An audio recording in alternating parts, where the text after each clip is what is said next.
Terima kasih Tuhan buat hari ini, di mana kami boleh berada kembali di dalam rumah-Mu. Kami tahu Kau hadir di tengah-tengah kami Tuhan, dan kami sudah menyenangkan hati-Mu dengan setiap pujian penyembahan yang kami naikkan. Biarlah kami boleh menyenangkan hati-Mu Tuhan. Dan tibalah kami juga mau mendengarkan firman-Mu. Biarlah Engkau sendiri juga yang berbicara kepada kami sekalian. Urapi hamba-Mu Tuhan yang jauh dari sempurna, tidak ada apa-apanya Tuhan. Tetapi biarlah hamba-Mu ini boleh menjadi bejana kosong di hadapan-Mu. Engkau yang isi dengan aliran-aliran surgawi Tuhan. Mengisi hamba-Mu ini Tuhan untuk menyampaikan firman-Mu. Isi hati-Mu kepada kami sekalian. Agar kami menjadi pribadi-pribadi yang berbeda Tuhan. Setiap waktu kami mendengar firman-Mu, ada sesuatu yang mengubah kehidupan kami. Biarlah Allah Roh Kudus kami mau bebaskan Engkau berkarya, bekerja di dalam hati kami masing-masing. Berikan kami pengertian yang benar akan Engkau Tuhan. Terima kasih Tuhan Yesus, terima kasih.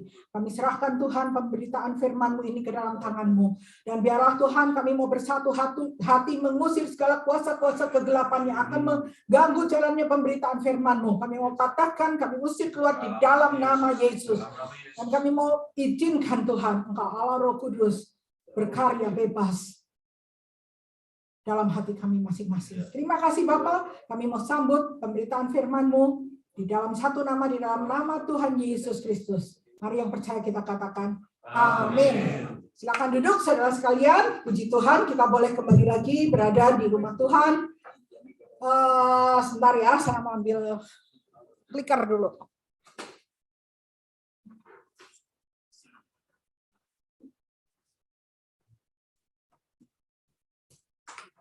Ya, selamat bertemu kembali di dalam Tuhan. Hari ini, hari Minggu ke-1 ya, minggu pertama di bulan Maret. Puji Tuhan kita boleh kembali berada di rumah Tuhan. Saudara, setiap kita datang ke rumah Tuhan, kita tahu bahwa ada sesuatu yang Tuhan mau berikan dalam hidup kita. Dan gereja ini ada untuk mengingatkan kita agar selalu connect up, connect in dan connect out. Ya, saya tidak jemu-jemunya mengingatkan ini karena itu adalah yang menjadi visi di dalam gereja ini untuk kita menjadi serupa dengan Kristus. Caranya hanya dengan connect up, bersih, menyembah Tuhan, connect in, berfellowship, discipleship, pemuritan bersama dengan saudara seiman, belajar bersama-sama, dan connect out. Kita menjadi saksi Tuhan, melayani, dan juga menjangkau orang yang belum mengenal Tuhan. Dan dengan itu kita belajar terus berjalan untuk menjadi serupa dengan Kristus. Saudara, bulan yang lalu kita belajar tentang pertumbuhan rohani. Ya, di mana kita sama-sama sudah belajar bahwa pertumbuhan rohani ini tidak otomatis, merupakan sebuah proses, memerlukan kedisiplinan. Ya, kita udah belajar itu, dan kita diingatkan untuk punya kebiasaan, untuk kita disiplin di dalam proses untuk mengalami pertumbuhan rohani itu. Digambarkan dengan disciple cross ya, salib murid Tuhan. Di mana dalam salib itu ada bagian kaki, itu bagian word, bagian waktu untuk kita belajar firman Tuhan. Lalu bagian ke atas adalah bagian prayer, bagian kita berdoa. Lalu bagian kanan atau kiri ya, lihatnya dari arah mana, ada mengembalikan milik Tuhan dan bersekutu dengan saudara seiman. Saudara, kita sudah belajar tentang pertumbuhan rohani ini dalam satu keluarga Allah, pentingnya persekutuan di dalam Tuhan supaya kita menjadi satu keluarga yang kuat, menjadi pribadi-pribadi yang kuat. Menerima Tuhan Yesus sebagai Tuhan dan Juru Selamat itu adalah bagian yang pertama. Dibaptis, berfellowship dengan saudara seiman itu adalah langkah pertama. Tetapi sesudah itu saudara bertumbuh, nggak jadi anak-anak terus, nggak jadi baik terus. Dengan itu kita harus selalu belajar firman Tuhan, makan firman Tuhan sebagai makanan rohani, juga kita berdoa sebagai nafas ya, seorang yang hidup harus bernafas setiap waktu. Dan juga kita kemarin belajar tentang melayani, bersekutu dengan saudara seiman, mengembalikan milik Tuhan, apa yang Tuhan beri di dalam hidup kita, baik talenta, kemampuan, segala keahlian, kita lakukan untuk kita melayani bersama-sama. Nah, di bagian mengembalikan milik Tuhan ini secara khusus bicara mengenai tithing, ya, atau persepuluhan.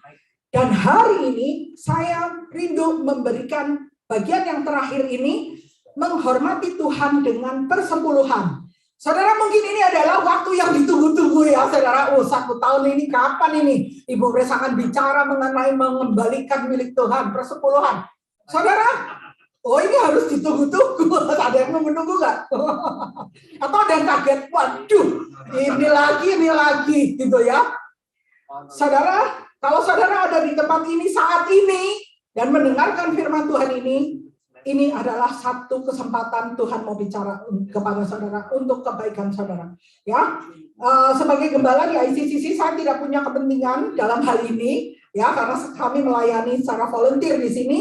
Tetapi sebagai hamba Tuhan saya harus membagikan ini kebenaran firman Tuhan untuk Bapak Ibu Saudara sekalian. Karena ini penting di dalam pertumbuhan rohani kita, kebiasaan mengembalikan milik Tuhan. Ya, kami berdua juga melakukan hal ini dan mengalami sendiri bagaimana kesetiaan Tuhan akan janjinya. Saudara, di dalam persoalan hidup kita, persoalan kita itu kebanyakan menyangkut masalah keuangan. Ya Pak ya? Amin apa amin? Masing-masing kita pernah mengalami, mungkin sedang mengalami, atau akan mengalami masalah keuangan. Ya Pak ya? Amin apa amin? Amin. Ya apalagi zaman sekarang keadaan ekonomi sudah nggak karu-karuan, keadaan harga-harga juga sudah nggak karu-karuan. Kadang-kadang kita juga sampai bingung mau bagaimana lagi. Ya, kami berdua juga tidak luput karena kami ada di dunia ini, masih ada di dunia. Kita selama masih di dunia masih ada masalah ini. Ya, oleh karena itu kita harus tahu betapa pentingnya kita belajar firman Tuhan masalah keuangan, tentang uang. Karena di dalam Alkitab banyak sekali firman Tuhan yang membahas tentang materi atau uang. Bahkan Tuhan Yesus lebih banyak ngomong materi dan uang daripada mengenai surga dan neraka. Saudara, karena itu begitu penting di dalam kehidupan kita supaya kita tidak salah, ya. Oleh karena itu, Tuhan Yesus sendiri pernah berkata di dalam Matius 6 ayat 24. Tak seorang pun dapat mengabdi kepada dua tuan. Karena jika demikian, ia akan membenci yang seorang dan mengasihi yang lain. Atau ia akan setia kepada yang seorang dan tidak mengindahkan yang lain. Kamu tidak dapat mengabdi kepada Allah dan kepada Mammon. Matius 6 ayat 24. Mammon adalah dewa uang. Ya, boleh dibilang seperti itu. Saudara, kenapa Allah menyetarakan dirinya dengan Mammon dalam hal ini? Ya, kamu tidak dapat mengabdi kepada Allah dan kepada Mammon, kepada uang. Ya, karena Allah tahu bahwa yang bisa menjatuhkan saudara dan saya adalah uang. Betapa uang itu menjadi sesuatu yang dia berguna. Dia bisa menjadi slave atau pembantu atau budak yang baik, tetapi dia bisa menjadi master yang jahat. Ya, jadi uang sebetulnya hanya sarana. Uangnya tidak ada masalah apa-apa, dia hanya tool. Tetapi sikap kita terhadap uang itu yang bisa berbeda. Oleh karena itu Tuhan dengan seriusnya memberikan kepada kita warning. Tidak seorang pun dapat mengabdi kepada dua tuan. Karena jika demikian ia akan membenci yang seorang dan mengasihi yang lain. Atau ia akan setia kepada yang seorang dan tidak mengindahkan yang lain. Kamu tidak dapat mengabdi kepada Allah dan kepada Mammon. Saudara, penjelasan ayat ini di Alkitab saya punya Alkitab yang ada keterangannya ya. Saya tidak tulis di sini ya. Bahwa mengabdi kepada Mammon atau uang berarti menilainya begitu tinggi hingga kita menaruh kepercayaan atau iman kepadanya. Atau memandangnya sebagai sumber jaminan dan kebahagiaan. Jadi kalau nggak ada uang, aku nggak happy. Kalau uang ada, banyak, happy. Ya, itu jadi ukuran. Ada yang begitu nggak? Kadang-kadang aku aja. Hati-hati ya, kadang-kadang ya kan menjadikannya harapan masa depan. Kita berpikir kalau uang kita banyak, maka harapan kita, masa depan kita akan lebih cerah lah.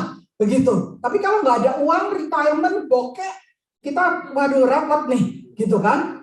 Menginginkannya lebih dari kebenaran dari tentang kerajaan Allah. Itu sesuatu yang tadi saya juga diskus dengan suami saya. Coba nih kita analisa hidup kita juga, gitu. Jangan sampai kita juga terjebak di dalam satu kondisi ini. Pengumpulan kekayaan dengan segera itu yang bisa menguasai pikiran dan kehidupan seseorang sehingga kemuliaan Allah tidak lagi menjadi yang utama lagi. Itu juga penjelasannya.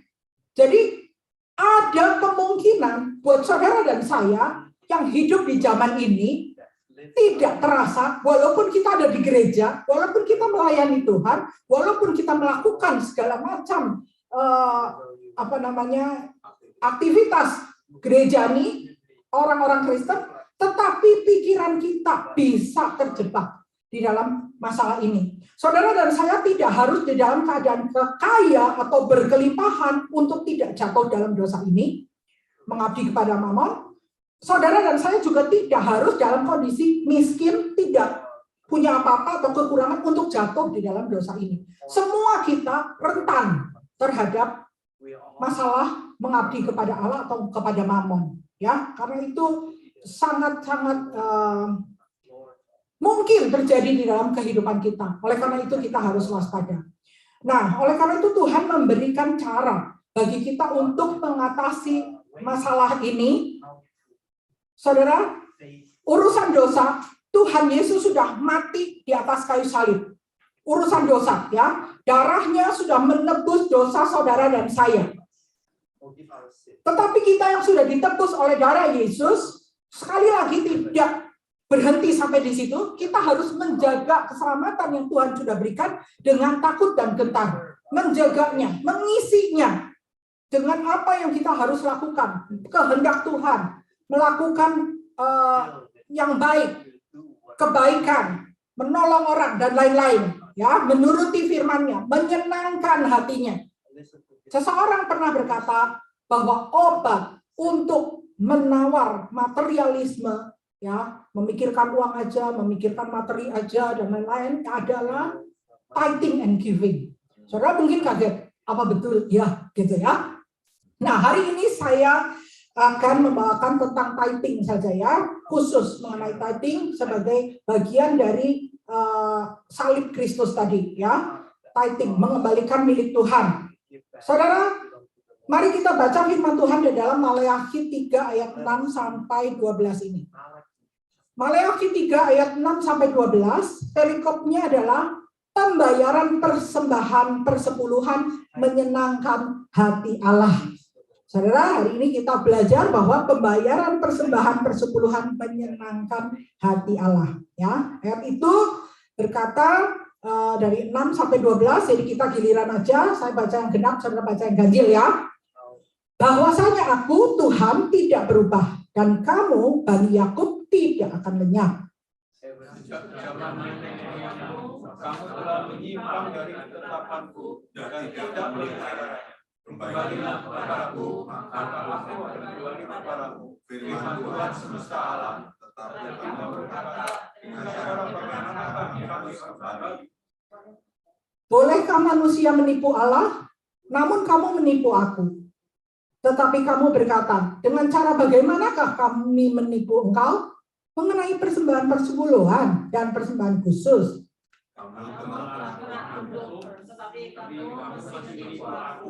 Kamu seluruh bangsa. Bawalah seluruh persembahan persepuluhan itu ke dalam rumah perbendaharaan, supaya ada persediaan makanan di rumahku, dan ujilah aku, firman Tuhan semesta alam. Apakah aku tidak membukakan bagimu tingkap-tingkap langit dan mencurahkan berkat kepadamu sampai berkelimpahan? Aku akan memberi bagimu lama-lama, supaya jangan hilang isinya tanam. Supaya jangan pohon anggur padang tidak berbuah bagimu. Firman Tuhan semesta alam. Maka segala bangsa akan menyebut kamu berbahagia, sebab kamu ini akan menjadi negeri kesukaan. Firman Tuhan semesta alam. Amin. Saudara, ada yang sudah pernah baca ayat ini? Sudah ya? Sudah paham? Sudah sebetulnya. Sudah melakukan? Ya. Terima kasih buat pengakuannya. Ini ayat yang sering kita dengar dan ini tapi bukan gampang dilakukan ya. Tetapi saudara, kita sebagai anak-anak Tuhan yang mau menyenangkan hati Bapa, kita akan selalu semakin hari semakin bertumbuh, semakin hari semakin pintar, semakin hari semakin serupa dengan Tuhan. Kita itu in the process untuk menuju ke kesempurnaan dan semua ini adalah satu proses untuk kita mulai melakukannya. Ya, apa perbedaan antara persepuluhan dan persembahan? Persepuluhan itu namanya juga persepuluh, ya. Jadi itu adalah 1/10 bagian pertama dari penghasilan kita sebagai pengembalian akan milik Tuhan. Persembahan adalah apapun yang kita berikan sebagai tambahan dari persepuluhan tadi, on top of it, gitu ya. Jadi setelah 1/10, lalu saudara mau memberikan offering, persembahan dan lain-lain, itu adalah persembahan, ya. Tetapi persepuluhan adalah persembahan khusus berbentuk 1/10 dari penghasilan kita sebagai pengembalian milik Tuhan. Dikatakan dalam ayat ini bahwa kita dianggap menipu Tuhan. Tadi ya kita baca, kalau kita tidak mengembalikan milik Tuhan atau memberikan persembahan persepuluhan. Saudara, dikatakan bahwa persepuluhan itu adalah milik Tuhan. Jadi saudara bayangkan saja bahwa 1/10 itu bukan milik kita, tetapi milik Tuhan. Dan kita dikasih satu tanggung jawab untuk mengembalikannya kepada Tuhan. Ya, itu yang Tuhan ajarkan, yang Tuhan anjurkan untuk kita. Nanti kita akan lihat hal-hal yang lain ya. Dan di terjemahan bahasa Inggrisnya sebetulnya itu lebih lebih keras gitu ya, karena dianggapnya kita itu merampok ya, merampok Tuhan, bukan menipu. Kalau bahasa Indonesia lebih halus, menipu Tuhan gitu ya. Tetapi bahasa Inggrisnya bilang rob ya, merampok Tuhan. Saudara, sebelum saya mau membahas ini semua, saya mau menceritakan bahwa waktu saya menyiapkan ini, saya teringat satu peristiwa di tahun 2009. Saudara, sebagian sudah tahu cerita kami berdua, bahwa di dalam tahun 2009, kami itu di dalam masalah keuangan yang sangat-sangat parah. Saat itu terjadi krisis ekonomi di Amerika, di mana ada krisis subprime mortgage, di mana banyak sekali orang-orang yang akhirnya di layoff dan kehilangan rumah. Foreclosure itu ada di mana-mana. Banyak sekali. Dan keadaan itu menjadi domino efek untuk hal-hal yang lain. Sampai akhirnya, waktu itu kami punya usaha 2 buah restoran di San Francisco dan di Oakland. Di gedung yang mayoritas yang makan adalah orang-orang office, kerja. Nah, saat itu karena layoff ada di mana-mana, maka yang makan juga berkurang. Mereka juga bawa bekal sendiri-sendiri. Ya kan? Dan juga banyak yang ada furlough, jadi masuknya hari-hari tertentu. Dan yang lebih parah lagi adalah landlord yang juga menyewakan tempat buat kami juga kena problem. Jadi kami itu boleh dibilang harus menutup restoran seketika tanpa sempat menjual, tanpa sempat apa-apa lagi gitu loh, langsung di close down begitu, nggak bisa cari tempat lagi. Dan itulah yang terjadi di dalam kehidupan kami berdua. Saat itu dengan terpaksa harus ditutup. Dan keadaan kami sangat-sangat susah keadaan itu karena banyak hal-hal yang lain ya. Ada hal-hal yang mungkin saya tidak bisa ceritakan secara detail karena ini nanti akan makan waktu dan semalam suntuk kita akan ada di tempat ini. Tetapi keadaan itu sangat-sangat susah. Kalau saudara ada di waktu-waktu itu, saudara bisa membayangkan keadaannya. Nah, dalam keadaan seperti itu, pemasukan kami dengan pengeluaran kami sudah jelas ketahuan lebih banyak keluarnya. Yang belum masuk saja belum masuk, saya sudah tahu mau keluar kemana. Gitu kira-kira. Ya. Dalam keadaan yang bingung dan tidak tahu apa yang harus dilakukan, bulan Juli 2009 saya mendengarkan sebuah khotbah dari Pastor Rick Warren. Dan Pastor Rick Warren itu sedang mengkhotbahkan masalah tentang perpuluhan. Karena apa? Di gerejanya juga banyak orang-orang yang di layoff di daerah Orange County sana, dan banyak rumah-rumah yang di foreclosure. Dia bilang bahwa dalam keadaan seperti ini tidak ada cara lain selain Tuhan yang menolong. Tidak ada cara lain selain Tuhan yang menolong. Dan untuk Tuhan menolong kamu, jangan berdiri di sisi yang berbeda dengan Tuhan. Jangan berdiri di sisi yang berlawanan dengan Tuhan. Kamu harus berdiri di posisi yang sama dengan Tuhan. Jangan tinggalkan perpuluhan. Bagaimana kamu mau minta tolong sama Tuhan kalau status kita adalah penipu Tuhan? Bagaimana kita mau minta sama Tuhan kalau status kamu adalah perampok milik Tuhan? Wah, waktu saya dengar itu, saudara, sekali lagi, saya sudah tahu barang yang mau masuk dan saya sudah tahu barang yang mau keluar. Dan yang keluar lebih besar daripada yang masuk. Saudara, dan saya bukan nggak ngerti mengenai perpuluhan. Saya tahu sejak kecil, saya sudah diajarin, saya melakukan waktu remaja dan semua saya melakukan ini dan saya tahu. Tetapi pada saat kita tidak ada masalah, hal itu lebih mudah. Walaupun masih susah ya, tapi masih lebih mudah daripada nggak ada. Kita ada, dapat gaji, kita bisa berkasih. Kalau kita mau melakukan. Tetapi pada saat pengeluaran kami lebih besar daripada pemasukan, saudara, kalau dipikir ini adalah hal yang tidak masuk akal sama sekali. Gimana orang yang mau buat biaya aja lebih besar daripada masuk? Saudara, saat itu kami berdua waktu mendengar firman Tuhan ini, kita sangat tahu bahwa tidak ada yang bisa menolong selain Tuhan.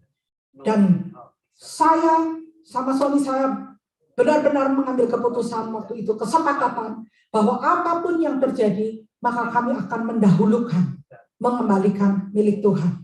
Gak make sense? Iya, gak make sense. Hitungannya gimana? Gak tahu. Benar-benar. Bulan-bulan itu saya sedang dalam keadaan punya kredit card begitu banyak, saudara. Punya kredit card begitu banyak dan saya nggak tahu cara bayarnya bagaimana. Tapi setiap hari Senin saya hanya melakukan scheduling. Kalau ditagih 100, saya kasih 115. Ditagih tanggal 15, saya tulis tanggal 14. Uangnya dari mana? Saya nggak tahu, saudara.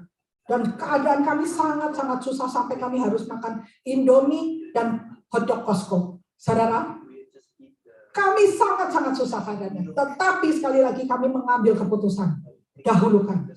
Saudara, suami saya dari pemilik 2 restoran, dia harus bekerja menjadi waiter di 3 restoran, saudara. Pagi, siang, malam dia harus kerja waiting table lagi. Dan setiap pulang bawa tip, ya. Langsung saya sisihkan 10%. Langsung saya sisihkan 10%. Karena apa, saudara? Kalau saudara dan saya, atau saya dan suami saya pakai mikir, pasti nggak akan dikasih. Kalau kita pakai otak kita, pasti itu nggak hitungannya nggak jalan. Tetapi yang saya dan suami saya lakukan adalah, Tuhan, I cannot afford you not help me.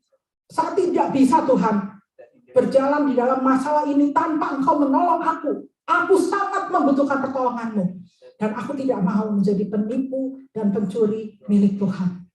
Aku akan lakukan apa yang menjadi kehendak-Mu. Dan kami melakukan itu bulan Juli. Mulai saya sisihkan begitu, langsung sisihkan tanpa mikir, ya. Jadi syaratnya adalah jangan mikir, saudara. Benar-benar jangan mikir. Dan saya lakukan itu. Singkat cerita, ya, Tuhan membuat satu keajaiban. Dan keajaiban ini berlarut-larut, ya, banyak gitu kejadian-kejadian yang kami lakukan, yang Tuhan lakukan. September 2009, jadi Juli 2009 kami start melakukan itu. Kita bayar sudah tidak karu-karuan ini, ya, semua pembayaran kredit card dan lain-lain semuanya pokoknya berputar tanpa uangnya tahu dari mana, pokoknya dapat tip saya kasih buat bayar ini segala sesuatu kita atur sebaik-baiknya. Begitu. 2009 Tuhan memberikan sebuah bisnis. Dan bisnis itu adalah bisnis yang sedang kami lakukan sampai sekarang. Dan melalui perjuangan-perjuangan, ya, nggak semudah itu. Lewat bisnis juga masih ada tantangan-tantangan yang lain. Tetapi intinya adalah Tuhan bekerja. Dan Tuhan memberikan mujizat-mujizat yang luar biasa. Dan berjalan terus melewati satu kemenangan kepada kemenangan yang lain. Karena apa? Karena kami mengambil keputusan untuk taat mengikuti apa yang menjadi kehendak Tuhan. Saudara, saya mau sharingkan ini sebagai pendahuluan. Sehingga saudara tahu paling tidak bahwa kami berdua bukan orang yang hanya tahu teori tapi tidak melakukan. Kami melakukan ini dan melihat cara Tuhan berperang, melihat cara Tuhan bekerja. Dari pembacaan ayat tadi, saudara, kita juga melihat janji Tuhan, ya, yaitu untuk memberikan berkat dan menjaga kita dari pencuri berkat. Firman Tuhan tadi katakan bahwa Dia akan membukakan bagimu tingkap-tingkap langit dan mencurahkan berkat kepadamu sampai berkelimpahan. Dan Dia akan menghardik bagimu belalang pelahap supaya jangan dihabisinya hasil tanahmu dan supaya jangan pohon anggur di padang tidak berbuah bagimu. Saudara, kesaksian ini adalah segala kemuliaan hanya untuk Tuhan. Karena saya lihat ada saudara-saudara di sini yang tahu posisi saya waktu tahun 2009. Ya, saya masih tinggal di downtown San Francisco. Saya rent apartemen 1 bedroom diisi orang 8, saudara. Ada saudara-saudara yang menjadi saksi mata dalam proses saya dari tahun 2009 itu. Ya, saudara, segala kemuliaan hanya buat Tuhan. Dan hari ini saya mau membagikan materi dari kelas 201. Ya, bagi saudara yang sudah kelas 101 ada 201 yang membicarakan mengenai the disciple cross tadi. Mengapa saya harus memberi perpuluhan? Ya, paling tidak kita mau melihat ada 8 alasan. Yang pertama adalah karena Allah memerintahkannya. Dalam Imamat 27, jadi nggak cuma di bagian Maleakhi tadi ya, tetapi di Imamat 27 ayat 30, Musa pernah Tuhan kasih perintah untuk disampaikan kepada orang-orang Israel. Demikian juga segala persembahan persepuluhan dari tanah, baik dari hasil benih di tanah maupun dari buah pohon-pohonan adalah milik Tuhan. Itulah persembahan kudus bagi Tuhan. Saudara, kalau kita lihat di ayat berikutnya, saya akan cantumkan di situ, ayat 32-nya, mengenai segala persembahan persepuluhan dari lembu, sapi, atau kambing domba. Maka dari segala yang lewat dari bawah tongkat gembala waktu dihitung, setiap yang ke-10 harus menjadi persembahan kudus bagi Tuhan. Jadi gembala tuh rupanya pakai tongkat terus semua dihitung 1, 2, 3, 4, begitu 10 pinggirin, gitu ya. 10 pinggirin, gitu. Janganlah dipilih-pilih mana yang baik dan mana yang buruk, dan janganlah ditukar. Jikalau orang menukarnya juga, maka baik hewan itu maupun tukarnya haruslah kudus dan tidak boleh ditebus. Ini ada peraturannya lagi, saudara. Jadi, waktu saya baca ini tuh saya ingat, waktu saya pilih-pilih itu kadang-kadang apa? Kita milih uang yang jelek gitu kan. Benar ya? Kan kadang-kadang kita milih tuh. Kalau suami saya dapat tip uang cash misalkan gitu, pilihin uang yang jelek gitu kan. Aduh, saya tuh ditegur Tuhan juga, kasih Tuhan tuh jangan yang jelek, yang bagus gitu, yang crispy. Orang mau nuker ke change atau bank atau apa aja dicari yang bagus gitu kan. Ini mau kasih ke Tuhan ini yang jelek, yang kumal gitu kan. Saudara, ini menegur saya juga, mengajar kita untuk memberikan selalu yang terbaik ya. Sekali lagi karena Allah memerintahkannya. Saudara, zaman dulu orang bekerja di ladang, ya, makanya yang digambarkan di sini persepuluhan dari tanah, baik dari hasil benih di tanah maupun dari pohon buah-buahan. Lalu ternak, orang-orang beternak, begitu kan? Nah, saudara, zaman sekarang mungkin kita nggak ada yang berkebun atau beternak atau mendapatkan income dari situ. Jadi jangan pikir saudara, oh saya lolos nih dari masalah itu, saya nggak punya ternak, saya nggak punya pohon, saya nggak punya segala macam, begitu ya? No Tuhan, Tuhan mau memberikan gambaran kepada kita bahwa segala income, segala penghasilan kita itu adalah milik Tuhan 10%-nya. Ya, jadi termasuk waktu kita menjual rumah misalkan, ya. Kadang-kadang ada orang bilang mau menjual rumah gimana? Ya sudah, setelah dihitung semuanya net profit, setelah ongkos-ongkos dan lain-lain, setelah bayar pajak dan lain-lain, 10% kita bisa hitung untuk Tuhan. Dan juga bagi saudara-saudara yang mungkin melakukan tukar guling ya, 1031 exchange, nah itu bisa di defer, nggak usah dulu. Orang-orang yang menjual saham juga, misalkan sudah dijual ya berarti sudah diakui sebagai income. Kalau ada capital gain, ya itu dihitung 10%-nya. Bagaimana? Ya, tetapi kalau memang masih itu paper gain, belum dihitung. Demikian juga income kita, waktu kita sudah terima, kita mau hitung bagaimana. Kalau Tuhan tidak mempermasalahkan masalahnya ya, metodenya. Saudara mau hitung dari gross, mau hitung dari net, silakan. Tuhan hanya mau lihat kesetiaan kita. Kalau saudara hitung dari gross, berarti nanti waktu dapat refund apa-apa, refundnya 10% juga kembalikan untuk Tuhan. Gitu. Ya, waktu kita hitung dari net, silakan hitung dari net. Saudara, itu urusan saudara dengan Tuhan. Tetapi yang Tuhan mau lihat poinnya bukan itu. Tuhan hanya mau lihat kesetiaan hati kita karena Dia Allah yang memerintahkannya. Ya. Lalu yang kedua adalah karena Yesus mengajarkannya. Nah, banyak orang pikir perpuluhan itu hanya untuk perjanjian lama. Zaman dulu, sekarang udah nggak ada lagi perpuluhan, gitu kan? Memang, saudara, kalau mau bicara tentang itu di perjanjian baru nggak perpuluhan lagi, perseratusan. Seluruh hidup kita, karena Tuhan Yesus sudah mati buat kita, maka kita menyerahkan seluruh hidup kita untuk Tuhan dan seluruh keberadaan kita untuk Tuhan. Tetapi bukan berarti Tuhan Yesus tidak pernah menyinggung mengenai perpuluhan ya. Ada satu ayat di Matius 23 ayat 23 berkata, sebab persepuluhan dan dari selasih, adas manis dan jintan itu spice ya, bumbu-bumbu gitu ya. Kamu bayar. Tetapi yang terpenting dalam hukum Taurat kamu abaikan, yaitu keadilan dan belas kasihan dan kesetiaan. Perhatikan ini, yang satu harus dilakukan dan yang lain jangan diabaikan. Waktu Tuhan Yesus ngomong yang satu harus dilakukan, maksudnya apa? Yang mana? Yang satu harus dilakukan dalam konteks ini ya, adalah lagi ngomong masalah persepuluhan dari selasih, adas manis dan jintan tadi kan, persepuluhan. Yang satu harus dilakukan, yaitu persepuluhan, dan yang lain jangan diabaikan, yaitu keadilan dan belas kasihan dan kesetiaan terhadap sesama, terhadap orang lain. Itu yang Tuhan Yesus mau sampaikan. Jadi saudara dan saya, di zaman perjanjian baru, bahkan kita memberikan seluruh hidup kita. Bahkan kita memberikan 100% apa yang kita punya adalah milik Tuhan yang biar bisa digunakan untuk kemuliaan nama Tuhan. Ya, saudara, yang ketiga, mengembalikan persepuluhan menunjukkan bahwa Tuhan adalah yang utama di dalam hidupku.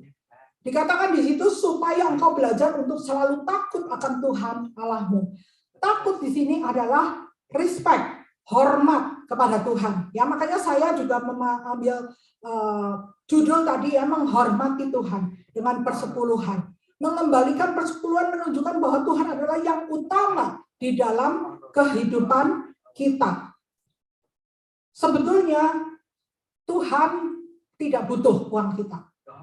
Karena Dia yang memiliki semuanya kan. Tidak membutuhkan sebetulnya uang kita. Tetapi yang Tuhan butuhkan apa? Hati kita. Hati kita. Karena sekali lagi, yang bisa mencuri hati saudara adalah uang. Makanya Tuhan sudah bilang tadi, kamu tidak bisa mengabdi kepada dua tuan, Allah dan Mammon. Yang bisa mencuri adalah uang. Yang utama di dalam kehidupan kita siapa? Tuhan atau uang? Kalau saudara menjawab Tuhan, maka saudara akan rela memberikan 10% yang milik Tuhan anyway. Itu milik Tuhan, bukan milik saudara. Ya, jadi itu baru mengembalikan apa yang menjadi milik Tuhan. Itu menyatakan bahwa saudara mengakui bahwa Dia yang utama di dalam hidup kita. Dan Dia sanggup mencukupkan kebutuhan kita dengan yang 90%. Yang keempat, persepuluhan mengingatkan saya bahwa semua yang saya miliki diberikan kepada kita oleh Tuhan. Sekali lagi ini mengingatkan kita juga bahwa semua yang Tuhan beri itu adalah dari Tuhan. Diberikan kepada kita. Bahkan di Ulangan 8 ayat 18 mengatakan, tetapi haruslah engkau ingat kepada Tuhan Allahmu, sebab Dialah yang memberikan kepadamu kekuatan untuk memperoleh kekayaan. Saudara, kalau kita dikasih kesehatan sehingga kita bisa bekerja, itu dari siapa? Tuhan. Kalau kita dikasih kepintaran untuk bekerja. Tuhan yang kasih. Kasih peluang bisa masuk ke sebuah perusahaan ini, perusahaan itu. Siapa yang kasih? Tuhan yang bukain jalan. Tuhan lagi yang memberikan keahlian apapun, pinter masak, pinter jualan dan lain-lain, pinter ngajar dan lain-lain. Siapa yang kasih?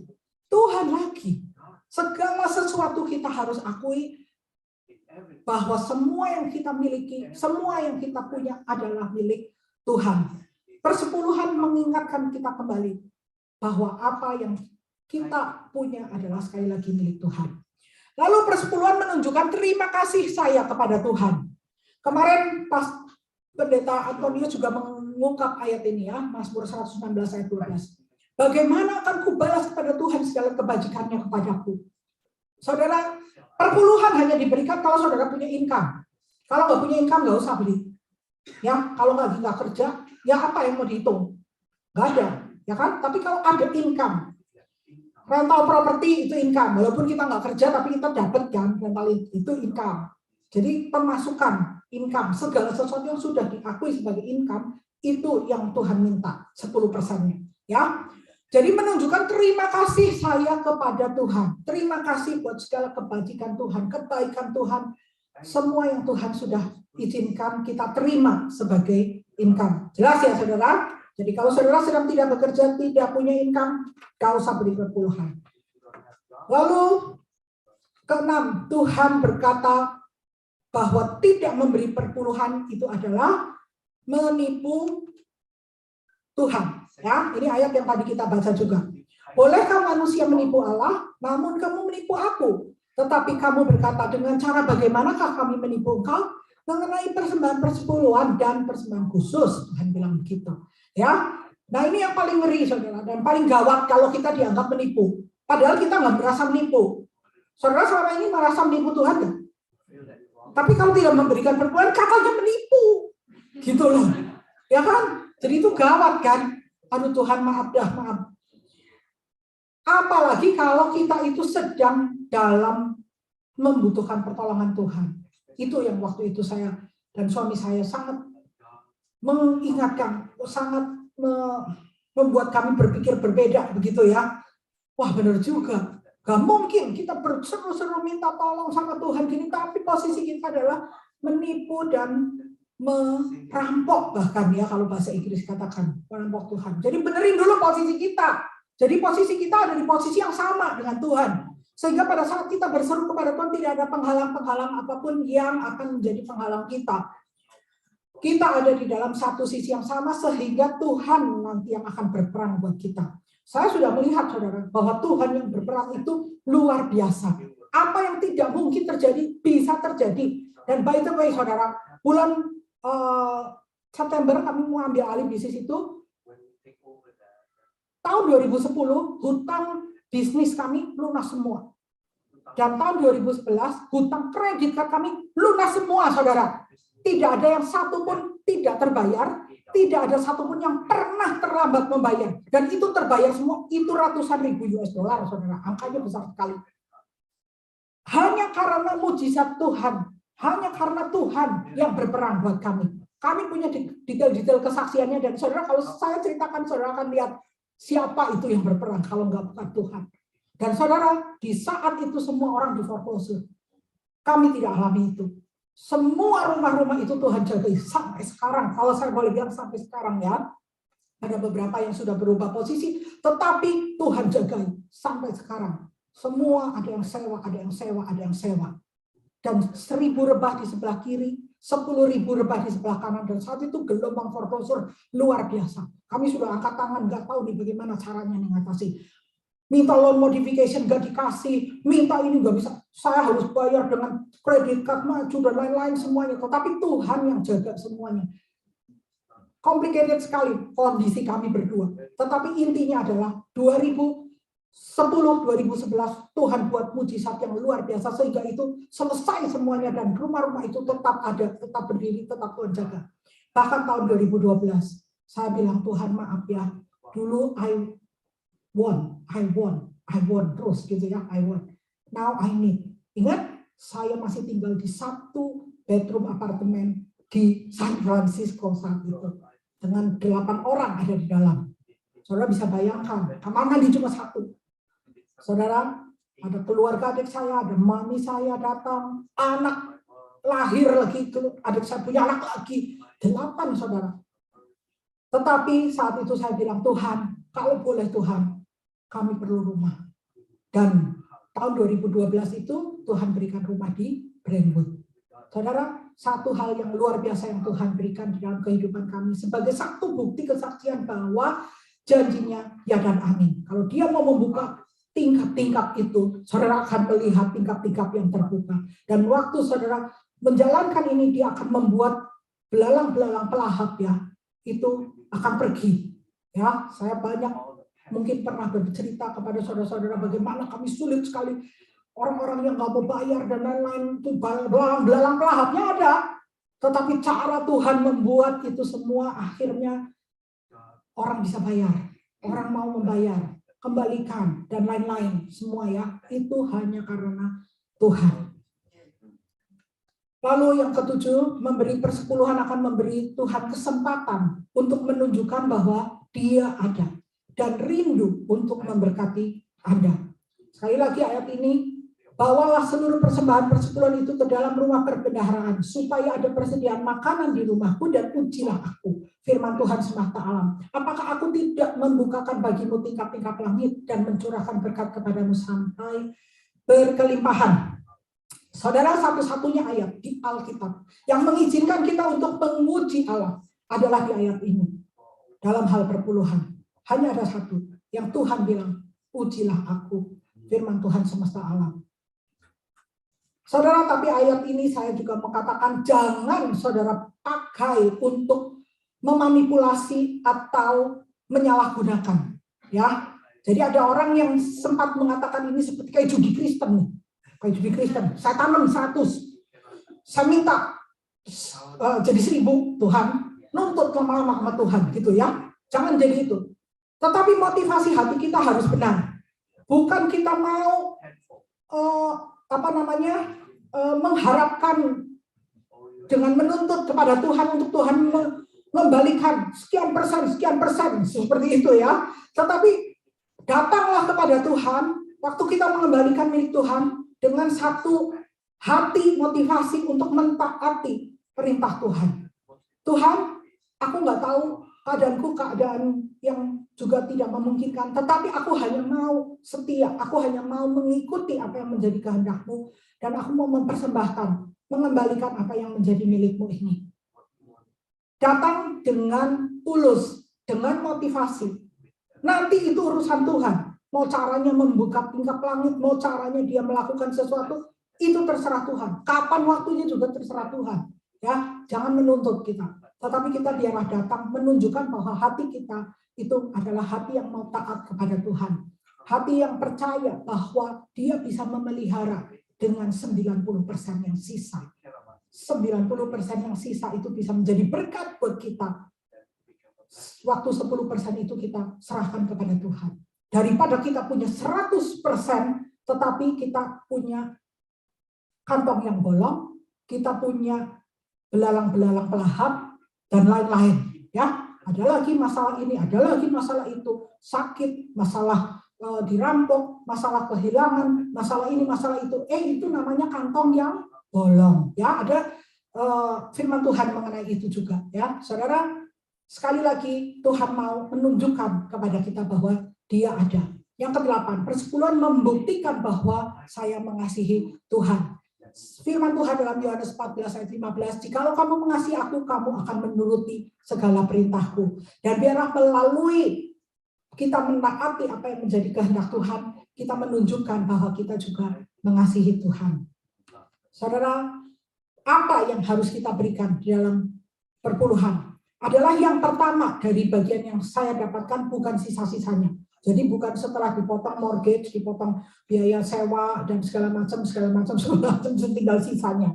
Tinggal 100 Tuhan, $10. Ya.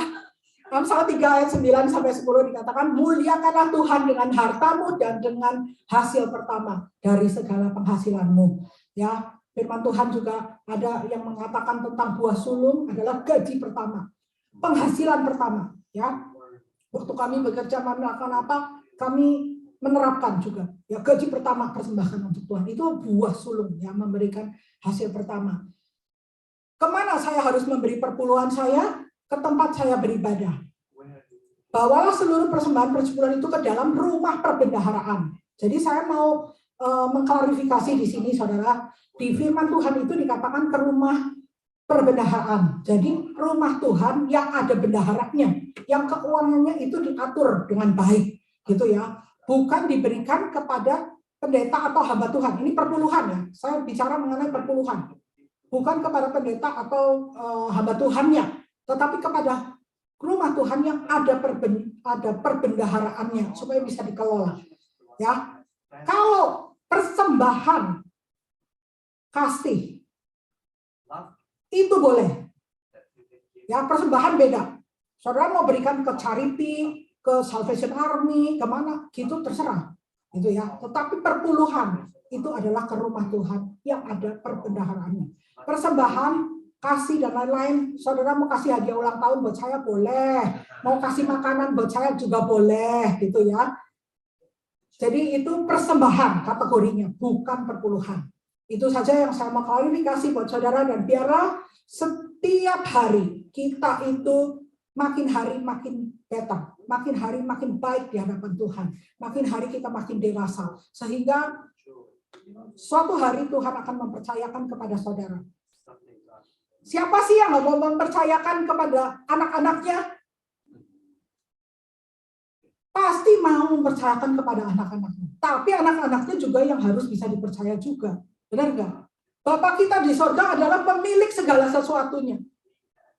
Dia sangat rindu mencari orang-orang yang bisa dipercaya. Siapa nih anakku yang bisa dipercaya? Dan Tuhan mau mempercayakan itu kepada saudara dan saya. Oleh karena itu Tuhan minta kita menjadi pelaku-pelaku firman. Setia adalah perkara-perkara kecil, Tuhan akan berikan perkara-perkara besar. Mengapa saya harus memberi persuluhan? Saudara boleh potret itu, dan saudara, kita sudah belajar bahwa karena Allah memerintahkannya, karena Yesus mengajarkannya. Mengembalikan persepuluhan menunjukkan bahwa Tuhan adalah yang utama di dalam hidupku. Persepuluhan mengingatkan kita bahwa semua yang kita miliki diberikan kepada kita oleh Tuhan. Persepuluhan menunjukkan terima kasih saya kepada Tuhan. Tuhan berkata bahwa tidak memberi persepuluhan berarti menipu Tuhan. Memberi persepuluhan akan memberi Tuhan kesempatan untuk menunjukkan Dia ada dan rindu untuk memberkati Anda. Persepuluhan membuktikan bahwa saya mengasihi Tuhan. Mari saudara kita baca Maleakhi 3 ayat 10 bersama-sama. 1, 2, 3. Bawalah seluruh persembahan persepuluhan itu ke dalam rumah perbendaharaan, supaya ada persediaan makanan di rumahku, dan pujilah aku, firman Tuhan semesta alam. Apakah aku tidak membukakan bagimu tingkap-tingkap langit dan mencurahkan berkat kepadamu sampai berkelimpahan. Maleakhi 3 ayat 10. Saudara, kita sudah belajar dan hari ini mengakhiri salib disciple cross ini. Pertumbuhan rohani ini tidak otomatis, merupakan sebuah proses dan memerlukan kedisiplinan.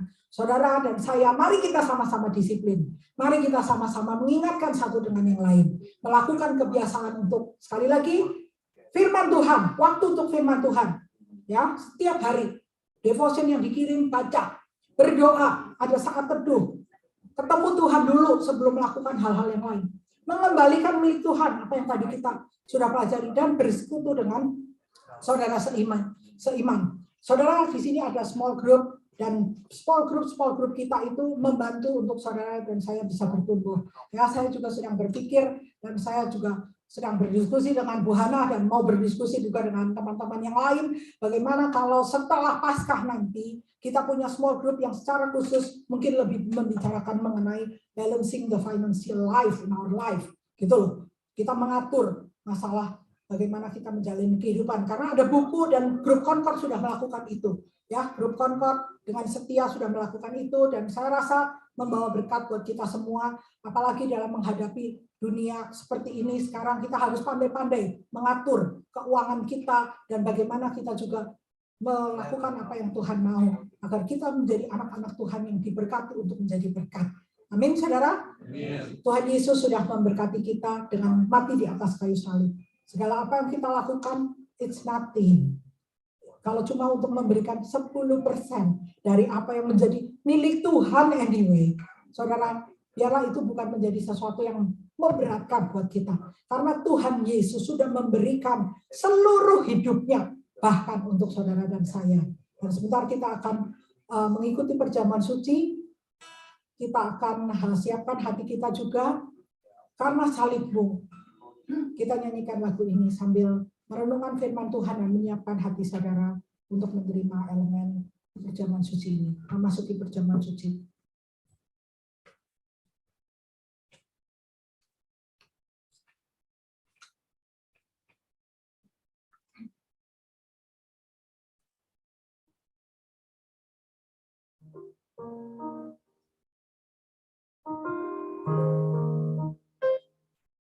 Mari saudara yang bertugas bisa silakan membagikan.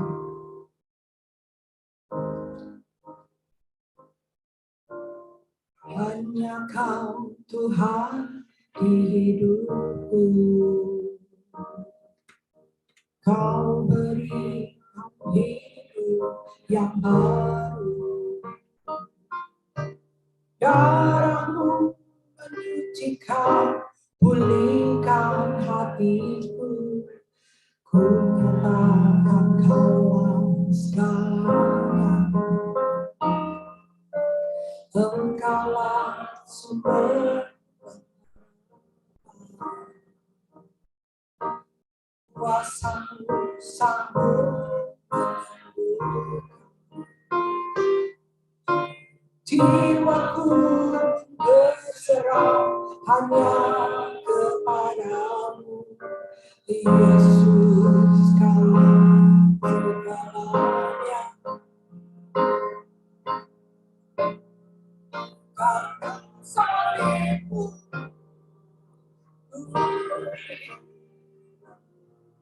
karena salibmu,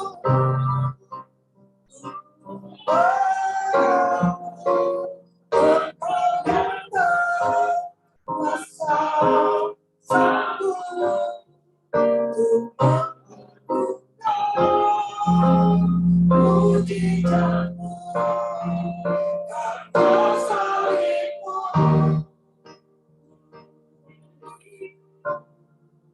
karena salibmu,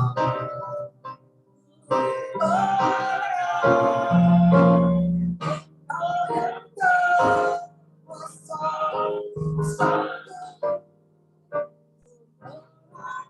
melakukan mujizat-Mu di hidupku.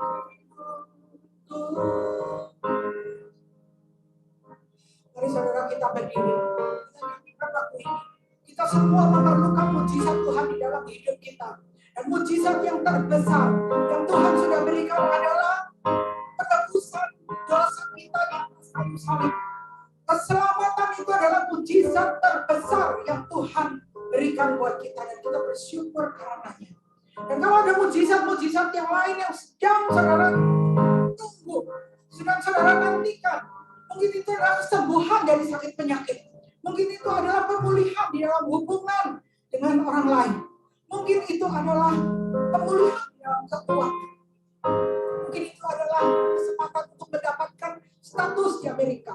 Kesempatan untuk kita bekerja di tempat yang baru. Mujizat-mujizat itu sedang kita nantikan. Mari tempatkan posisi saudara dan saya di posisi yang sama dengan Tuhan. Agar kita tidak bertentangan dengan Dia. Kita tidak menipu Dia. Kita bukan perampok milik Tuhan. Tetapi biarlah apa yang dijanjikannya terjadi di dalam kehidupan kita. Pada tingkap-tingkap yang terbuka pada saat kita setia dan melakukan apa yang menjadi kehendak-Nya. Ada belalang-belahan yang diusir pada saat kita setia melakukan kehendak-Nya. Mengembalikan milik Tuhan yang anyway adalah milik Tuhan.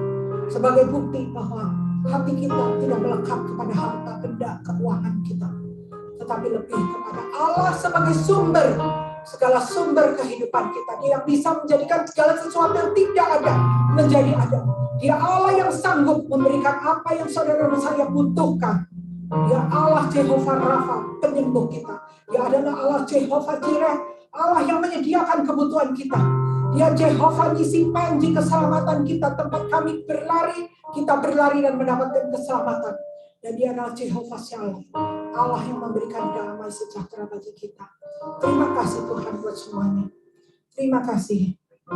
Terima kasih kalau pada siang hari ini kami sudah boleh Tuhan datang ke hadirat-Mu Tuhan, mau menikmati perjamuan suci ini. Tuhan, kami mau minta ampun buat setiap dosa kesalahan kami. Kalau kami selama hidup ini Tuhan masih mengandalkan hal-hal yang lain, tidak mengutamakan Engkau, ampuni kami. Dan biarlah hari ini kami belajar dari firman-Mu, bahwa Engkau adalah yang terutama dalam hidup kami. Ampuni Tuhan setiap kesalahan kami, dalam mengelola keuangan, dalam menaruh yang prioritas yang utama Engkau di atas segalanya. Terima kasih Tuhan Yesus, kalau kami boleh datang padamu Tuhan untuk minta ampun buat setiap dosa-dosa kami. Sebelum kami mengikuti perjamuan suci ini Tuhan, kami minta pengampunan buat semua dosa-dosa kami, kesalahan kami. Seperti kami juga mau mengampuni orang yang bersalah kepada kami. Dan biarlah melalui perjamuan suci ini, kami dikuatkan Tuhan. Kami diingatkan bahwa Engkau sudah mati atas dosa kami. Engkau sudah bangkit dan Engkau sudah naik ke surga, menyediakan tempat bagi kami. Terima kasih Tuhan buat setiap berkat-berkat-Mu ini. Kami rindu Tuhan untuk menikmati persekutuan dengan tubuh dan darah Kristus. Biarlah perjamuan kudus ini boleh menjadi berkat buat kami sekalian. Kalau ada saudara-saudara yang belum menerima Tuhan Yesus, mau merenew, memperbaiki hubungan dengan Tuhan, biarlah katakan Tuhan Yesus, lahirlah, masuklah di dalam hidupku. Aku mengakui setiap dosa-dosaku. Ampunilah semua dosaku ini. Dan masuklah dalam hidupku menjadi Tuhan dan Raja. Tuhan Yesus, terima kasih. Kami mau memasuki perjamuan suci ini di dalam nama Tuhan Yesus. Amin. Saudara silakan, saudara sudah menerima roti dan anggur. Saya akan bacakan firman Tuhan dari 1 Korintus 11 ayat 26 sampai 31 sebagai berikut. Sebab setiap kali kamu makan roti ini dan minum cawan ini, kamu memberitakan kematian Tuhan sampai Ia datang. Jadi barang siapa dengan cara yang tidak layak makan roti atau minum cawan Tuhan, ia berdosa terhadap tubuh dan darah Tuhan. Karena itu hendaklah tiap-tiap orang menguji dirinya sendiri, dan baru sesudah itu ia makan roti dan minum dari cawan itu. Karena barang siapa makan dan minum tanpa mengakui tubuh Tuhan, ia mendatangkan hukuman atas dirinya. Sebab itu banyak di antara kamu yang lemah dan sakit dan tidak sedikit yang meninggal. Kalau kita menguji diri kita sendiri, hukuman tidak menimpa kita. Saudara, dengan roti dan anggur di tangan, saya ajak saudara untuk menjawab dengan kata amin untuk dua pertanyaan yang akan saya bacakan. Bukankah cawan pengucapan syukur yang atasnya kita ucapkan syukur adalah persekutuan dengan darah Kristus? Amin. Amin. Bukankah roti yang kita pecah-pecahkan adalah persekutuan dengan tubuh Kristus? Amin. Sebab apa yang telah kuteruskan kepadamu telah aku terima dari Tuhan, yaitu bahwa Tuhan Yesus pada malam waktu ia diserahkan mengambil roti, dan sesudah itu ia mengucap syukur atasnya. Ia memecah-mecahkannya dan berkata, inilah tubuhku yang diserahkan bagi kamu. Perbuatlah ini menjadi peringatan akan aku. Mari kita makan di dalam nama Tuhan Yesus.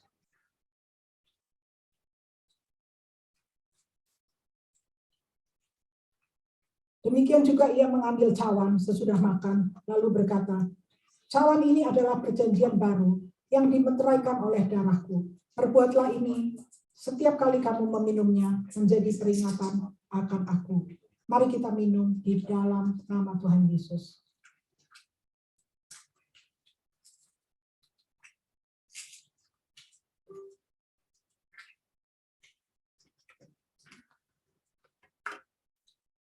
Mari saudara ucapkan rasa terima kasih saudara akan apa yang Tuhan sudah berikan. Terima kasih Bapak, terima kasih buat semuanya. Kau baik, sungguh amat baik. Terima kasih buat berkat-Mu Tuhan. Kami percaya melalui perjamuan kudus ini, tubuh dan darah-Mu Tuhan, yang sudah tercurah bagi kami, sudah mengubahkan kami. Tubuh-Mu Tuhan yang sudah hancur di atas kayu salib. Bilur-bilur-Mu itulah yang menyembuhkan dosa kami, menyembuhkan sakit penyakit kami. Terima kasih. Darah-Mu menyucikan dosa kami. Terima kasih. Kami rindu suatu hari nanti Tuhan, kami akan bertemu muka dengan Engkau. Dan kami akan menikmati perjamuan kawin anak domba. Kami menantikan itu Tuhan. Dan sekali lagi terima kasih buat setiap berkat-Mu, melalui firman-Mu, melalui perjamuan suci ini juga. Kami terima semua ini di dalam satu nama, di dalam nama Tuhan Yesus Kristus.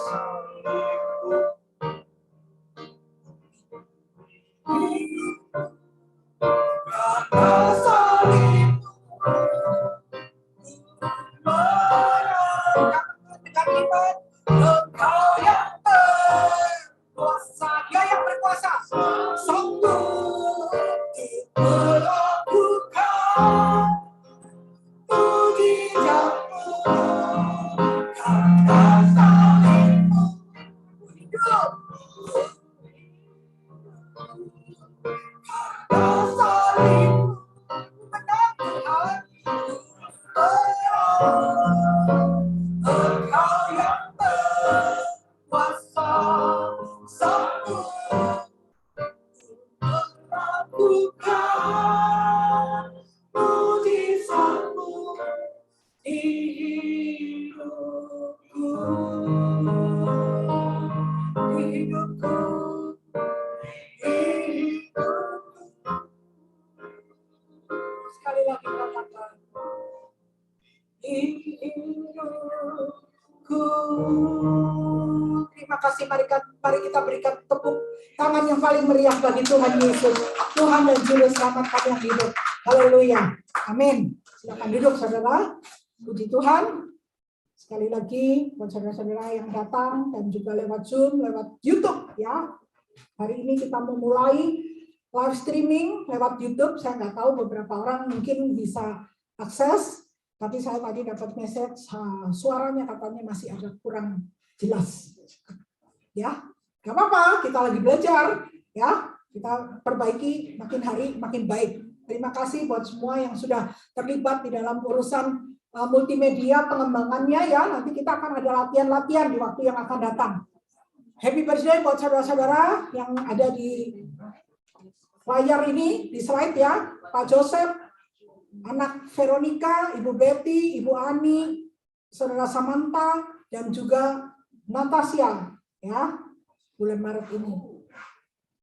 Dan juga bagi saudara-saudara yang tergabung di dalam small group, silakan mau tergabung juga silakan menghubungi. Dan bagi saudara-saudara juga yang membutuhkan doa, silakan menghubungi Ibu Joyce. Ada prayer meeting yang saudara bisa lakukan, ikuti setiap 2 minggu sekali hari Rabu. Dan juga transportation, kalau saudara membutuhkan jemputan, sementara ini sudah berjalan dengan baik ya koordinasinya. Saudara silakan hubungi Ibu Joyce atau Pak Paul. Saudara juga sekali lagi urusan pemberian persembahan perpuluhan saudara bisa memberikan secara online atau dengan memberikan chat taruh di kotak yang ada di belakang. Kita sama-sama belajar menjadi lebih baik ya, menjadi pengikut Tuhan, melakukan dengan setia dan lihat apa yang Tuhan akan lakukan di dalam hidup kita. Saudara, saya tanggal 8 hari Rabu akan berangkat ke South America, bukan South Africa, South America. Bersama dengan suami saya, lalu Ibu Hana dan Pak Roni akan menyusul di hari Sabtu kalau nggak salah ya. Jadi kami akan tidak ada di sini selama 3 minggu kira-kira, tetapi saya harusnya ada di minggu keempat. Oleh karena itu dalam pengoperasian gereja ini ada beberapa leader-leader yang mengurus ya. Ada Pak Wira, kalau ada apa-apa saudara bisa hubungi Pak Wira, Pak Taufik, Ibu Susi, Pak Paul, Ibu Lia, Ibu Joyce, dan saudara Stephen. Ya, mereka yang nggak ikut ke South America. Mungkin next time, I don't know. Ya, tapi ini saya sih memang sama Bu Hana sama Taroni ini meneruskan ya, karena tahun 2020 kami pergi bersama-sama juga waktu itu. Jadi ini meneruskan. Next time mungkin kita bisa jalan-jalan satu gereja. Benar nggak? Ya. Nah, itu makanya kita siapa tahu Tuhan izinkan kita sama-sama ke Israel misalkan atau sama-sama ke tempat lain ya. Kita aturlah sebaik-baiknya. Tapi selama kami pergi, saudara bisa menghubungi saudara-saudara para leader di tempat ini, dan kalau membutuhkan sesuatu jangan sungkan hubungi mereka, ya. Itu saja. Dan selama kami pergi, harap saudara baik-baik, setia mengikuti ibadah, jangan berantem. Ya. Saya mau dengar nih, berantem harus susah, saya ada di luar negeri, ya, jangan berantem. Oke? Saling membantu, saling menopang. Tuhan Yesus memberkati. Mari saudara, kita akan tutup kebaktian kita. Pendoa syafaat hari ini adalah Pak Paulus dan Ibu Hana. Silakan.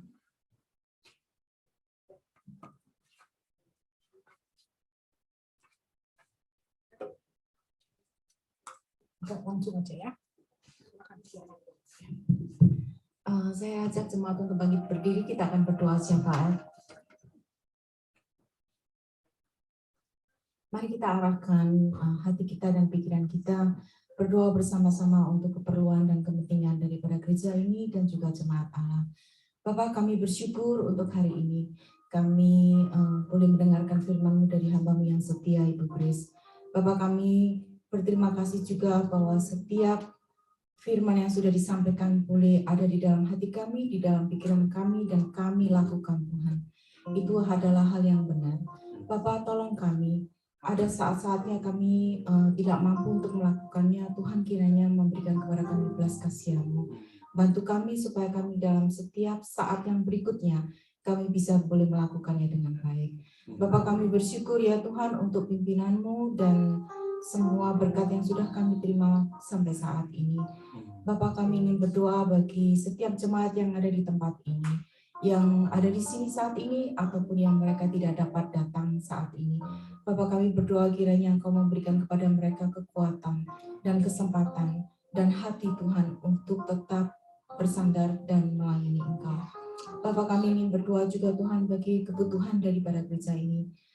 Beberapa waktu yang lalu Tuhan kami tetap mengira dan merencanakan Tuhan, jika kami boleh mempunyai suatu tempat di mana kami boleh beribadah secara permanen adalah baik.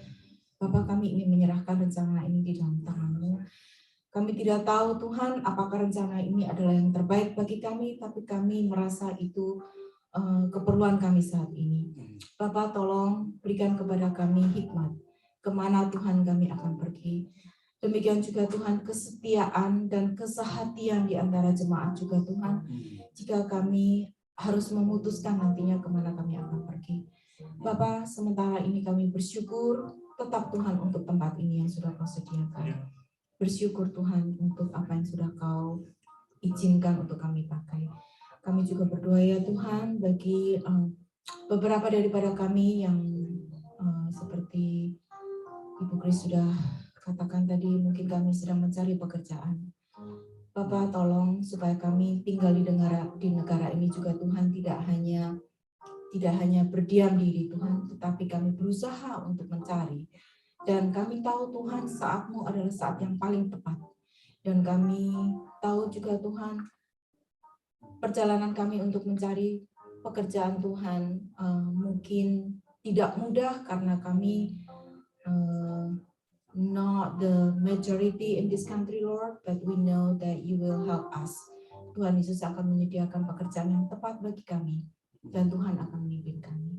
Terima kasih ya Bapak, kami serahkan bagi minggu-minggu ke depan, bagi guest speaker yang akan melayani di tempat ini, bagi Pak Antonius, bagi Pak Benny, demikian juga Pak Roni yang akan melayani bersama dengan kami untuk bulan ini. Terima kasih Bapak, kami serahkan semuanya ini dalam nama Yesus Kristus. Amin. Heavenly Father, you know us, Father. Each individually, Father, you have keen to continue to touch our hearts. You only listen to the humble. We know that, and we are humbling before you, Father. because we are a family. We are a family that loves you so much, Lord. Every single day we wake up, we praise you, we worship you the first thing first, Lord, because you are the only resource of all our days. And we remember all those people out there, Father. We remember even our nations, Father God. There's so many things happening in these nations, Father God, that we couldn't believe that, the pandemic has an effect so much in every aspect of life. But we promise you, Father, we do our best as your people to pray, to bow down on our knees and lift up songs after songs and worship after worship, Father, because you truly wonderful God. You're truly deserving, Father God. When things don't go right, you are the one always in control.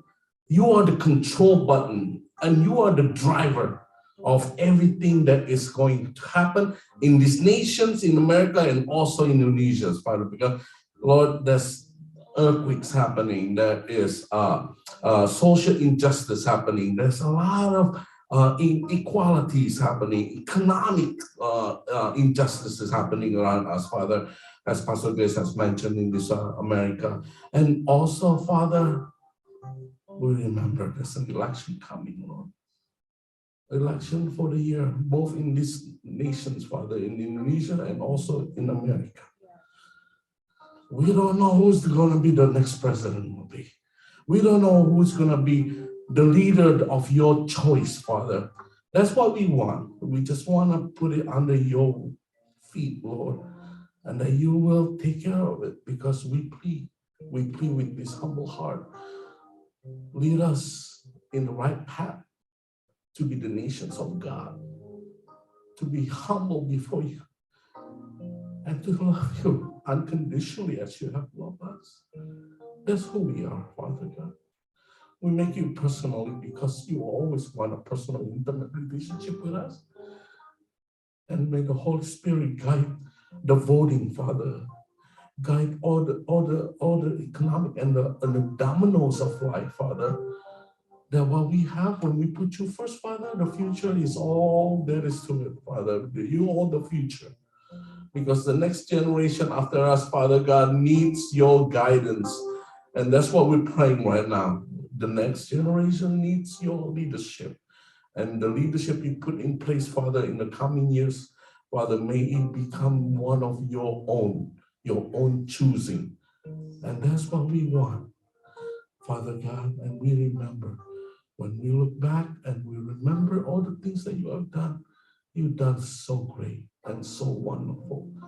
And we don't forget about Mexico too, Father, because one of our Jamaat, Gigi, he is also from Mexico. I'm pretty sure she's praying about her mom back home and the nations that she left behind to find a better future. Many of us, Father God, we came to America to find a better future, better hope, better life, better conditions, Father God, and we lay it all into your feet, Father God.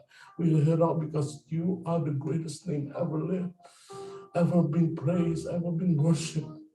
No one like you, truly no one. We're touched by your hope.